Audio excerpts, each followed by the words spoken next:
Maandalizi ya timu yetu yanaendelea. Tangu tumemaliza mchezo wetu wa mwisho dhidi ya JKT Tanzania, wachezaji wakapata muda kidogo wa kupumzika. Kwa wale ambao hawana majukumu ya timu ya taifa, na baada ya mapumziko ya siku chache wakarejea tena katika uwanja wa mazoezi Mo Simba Arena na kuanza programu ya mazoezi.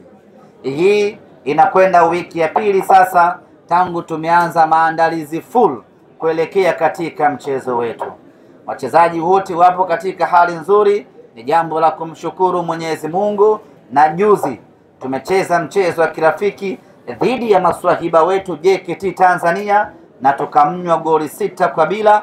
Ushindi sio nishu muhimu sana.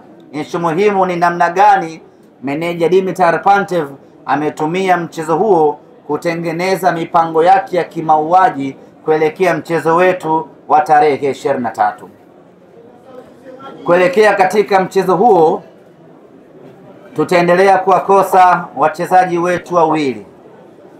Mlinda mlango Musa Pinpin Kamara ambaye ameondoka jana, amekwenda Morocco kwa ajili ya matibabu, na kesho Mwenyezi Mungu akijalia ndiyo siku yake ya kufanyiwa upasuaji, na baada ya kufanyiwa upasuaji atakaa nje kwa takriban wiki 10 mpaka 8, kwa maana miezi miwili fulani hivi atakosekana kwenye kuitumikia Simba Sports Club.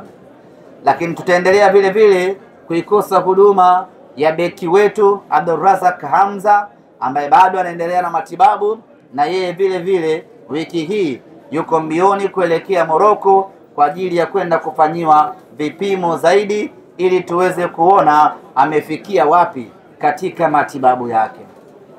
Lakini taarifa njema zaidi kwetu ni kwamba kiungo wetu mshambuliaji Mohamed Bajaber, yeye ameshapona kwa 100% na sasa yuko tayari kuanza kuitumikia Simba Sports Club.